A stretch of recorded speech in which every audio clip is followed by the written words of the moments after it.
আপনার চেহারা নূরের মতো উজ্জ্বল হয়ে যাবে শুধুমাত্র যদি একটি আমল আপনি করতে পারেন।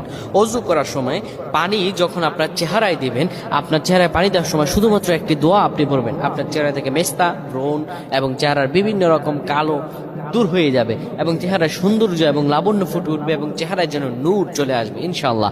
অনেকে দেখা যায় সুন্দর কিন্তু দেখতে ভালো লাগে না, কিন্তু অনেকে কালো কিন্তু তারা দেখতেও ভালো লাগে। এটি হচ্ছে আল্লাহ তাআলার পক্ষ থেকে একটি রহম। চেহারা সৌন্দর্য বৃদ্ধি পাওয়া আল্লাহ তাআলা দোয়া কবুল করার মাধ্যম, চেহারা সৌন্দর্য বৃদ্ধি পাওয়া গুনাহ মাফ হয়েছে এটার মাধ্যম। প্রিয় ভাইরা আমার, এটা অত্যন্ত গুরুত্বপূর্ণ আমল, সকলেই করবেন। যখন আপনি অজু করবেন, অজু করার সময় পানিটা যখন চেহারায় দিবেন, ওই পানির মধ্যে 3 বার পরে ফু দিবেন।